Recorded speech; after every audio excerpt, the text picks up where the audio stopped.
Hey there, welcome to the Random Review channel. So today's review is this here. It's a little compact car charger, okay, and this is going to be a quick one because there's not really a lot I can say about this. It's a TechStone is the brand, and it has allegedly voltage stabilizer, quick charge, and IC protection.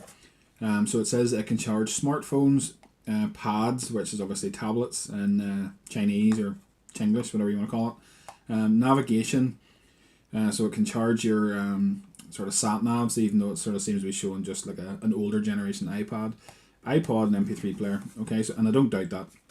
So some of the specifications then, it is an input of 12 volts DC, 12 volts to 24 volts.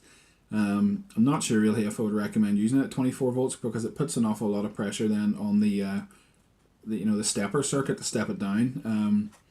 Maybe it can handle it, I don't know, but it seems like an awful lot of voltage to step down for such a small, cheap device, to be honest. And the output then is 5 volts DC. It's allegedly 2.4 amps to 4.8 amps to 7.2 amps to 9.6 amps. But the DC 5 volt output then is 2.4 amps, per port. The USB is 1 port, 2 ports, 3 ports, 4 ports. I have no idea what that means because it doesn't tie up with the product. I'm not really sure what that bit of sort of market and spiel there means. But it says on it that it supports high-speed charging with 2.4 amps, which is 12 watts per port. It doesn't, by the way. None of them do. And I think that's one of the things I should make clear. This here is as good as any of these sort of pretty generic little car chargers, okay? I've tested this here one using this here, which if you don't know what this is, it is a USB voltage and amp detector. So this works by, you plug this into your 12 volt supply, you plug that in there and it'll tell you how many volts this here is giving out.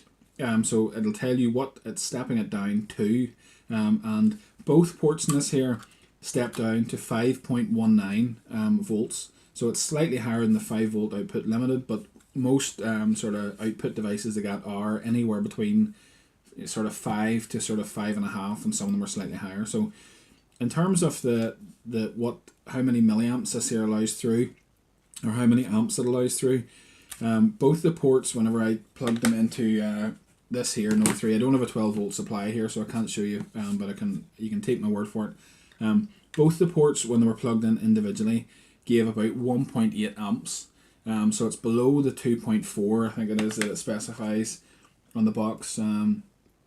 2.4 per port. If you plug two devices into it, so I plugged a battery bank into it as well as this here, and the output on my phone charger, measuring this here, dropped to about 1. So it does split the power between them. It's not 2.4 amps. You're never going to get sort of 4.8 amps given out between these two. It's just not going to happen. So, however, saying that, most of these here are the same. This is as good as any I've tried, really, unless you're going to spend silly money on these here for it to just pretty much break in the same time frame. So inside this here is a little stepper circuit to step it down from 12 to 24 volts down to 5 volts DC. So it's twin port. When you have it plugged in, this little red light indicates. And yeah, the build quality seems good. It's sturdy. It fits in really well.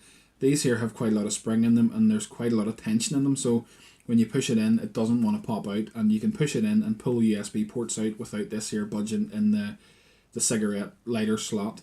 This here's a shiny black plastic, and this here is a matte finish, but it seems very sturdy. You're not going to break it anytime soon. I don't think it's like an ABS plastic or anything. The terminals seem clear. There's no signs of corrosion.